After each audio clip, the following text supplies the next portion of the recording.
kweli kweli, na nimezishuhudia goli mbili hapa katika uwanja wa KMC Complex. Samahani kidogo KMC Wanda. Mapigo ya moyo yanaenda kwa asilimia ngapi? Mapigo yangu ya moyo yako sawa. Yako sawa. Yeah. Basi tuanzie hapa. Dakika 90 zilikuwa za namna gani kwa upande wenu? Mechi ilikuwa ngumu, sio mechi rahisi.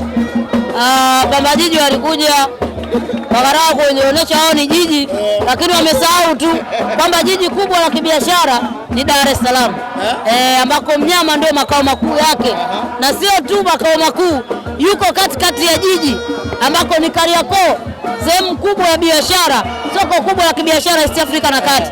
Kwa hiyo wao tunajua hata Mwanza pia ni jiji, lakini jiji nambari moja la kibiashara na jiji kubwa zaidi ni Dar es Salaam. Kwa hiyo Mwanza biashara zao zinajulikana, kuchunga ng'ombe, kuuza ng'ombe. Pamba Jiji imetokana na nini? Wanalima pamba. Wanalima pamba. Kilimo kinachosifika sana kule ni pamba. Pamba. Hatuwezi kufungwa na wakulima sisi. Hatuwezi kufungwa na wakulima. Simba haiwezi kufungwa na wakulima. Hatuwezi kufungwa na wakulima. Na sio mkulima tu, mkulima. Yaani hawa kazi yao ni wakulima na wafugaji. Kuna namna ugumu ulikuwepo hivi bila Clatous Chota Chama? Hapana, ilikuwa ni swala la muda tu.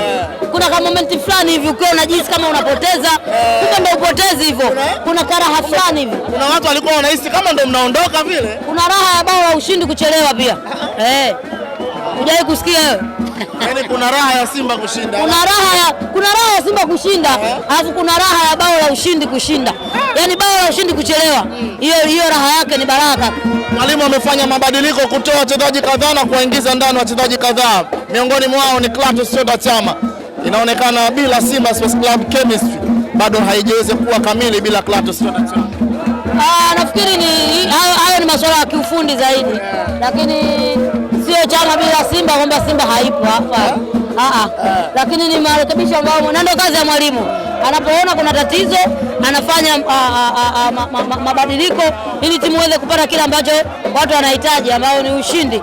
Kwa hiyo binafsi yangu mimi niseme tu mwalimu aliona kuna namna ambavyo anaweza kumuingiza Chama, lakini anaweza kufanya mabadiliko ya wachezaji wengine ili mnyama aweze kutimiza lengo lake la kupata alama 3. Hapa ni alama 3 ndio tunachoipambania. Hapa ni alama 3 tu.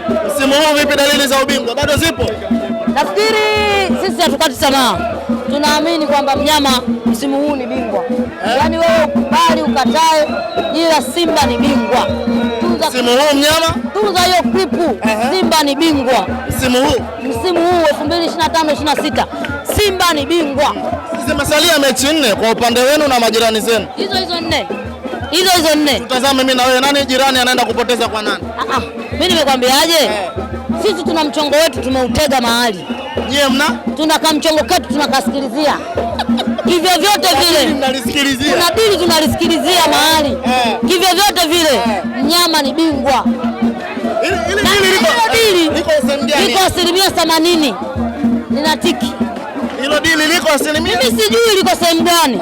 Lakini ninachojua huo mchongo una asilimia 80. Mimi nachojiulize, uko kwa Fountain Gate hilo dili?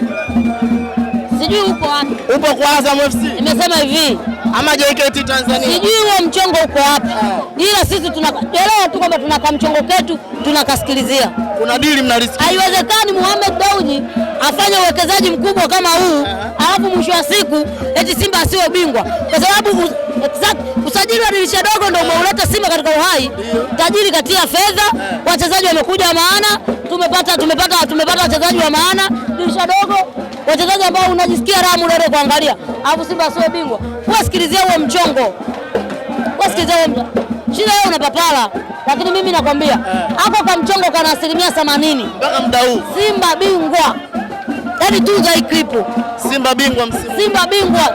Simba akikosa ubingwa safari hii, John mfunge ofisi yangu ya pikipiki Tandale. Bwana, kwa namna ligi ilivyokuwa imesimama, kuna namna kama Simba inajikongoja hivi. Sasa wewe ni macho yako. Hakikisha unakula sana maji mengi na matunda unakula kwa wakati. Kwa sababu mwisho wa siku kipindi cha pili mwishoni kabisa tulikuwa tunatamani mpira usiishe sasa. Sio, umenielewa? Anatoka moto anaingia moto. Kwa hiyo sasa tuna mashaka na Simba yetu. Bwana, nikimaliza na hili hapa. Tuondoke tukiamini ya kwamba mchongo huko kwenye asilimia 80 na Simba bingwa msimu huu. ama tuendelee kukalili kile ambacho alichokuwa kikizungumza rais wa majirani wa upande wa pili na bosi wao na mwekezaji Gari GSM ya kwamba Yanga bingwa msimu huu?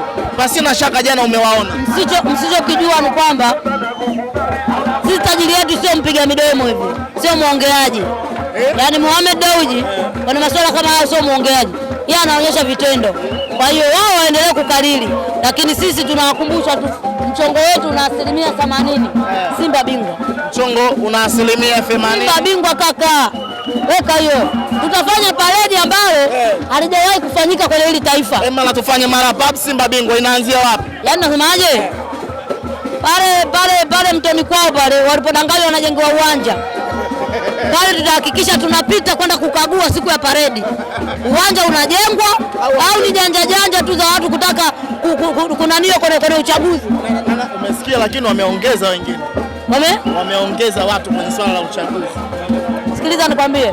Yaani kuna jaji zinafanya. Nyinyi waandishi wa habari. Nyinyi tu wenyewe mtaka kuiongoza Yanga.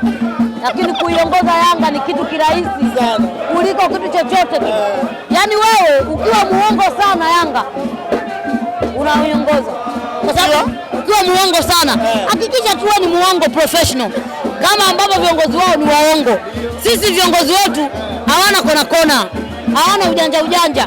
Mohamed Dewji akisema anatia mpunga. Wale wamekaa. Mohamed Dewji alisema mimi naweka uwanja wa mazoezi Bunju yule pale Mo Simba Arena. Wao wanakodisha. Leo wameleta propaganda ya kujenga uwanja. Baada ya hapo wametangaza tarehe ya uchaguzi. Yaani swala la uwanja limewekwa kama ajenda ya watu kupata urais kwenye uchaguzi. Kwa hiyo ni rahisi sana kuongoza nyuma mwiko kuliko kumfundisha mtoto wa chekechea mahesabu ya darasa la 7. Kwa hiyo hata nyinyi mashabiki wa Simba nyinyi mkipewa ile timu mnaiongoza vizuri basi. Mimi hapa binafsi nikikabidhiwa nyuma mwiko. Mimi binafsi Ziwanda nikikabidhiwa nyuma mwiko naiongoza bila stress yoyote. Kwa sababu nitahakikisha nina uongo wa PhD. Hapo tu. Yaani hapo sababu mashabiki wao wengi hamnazo.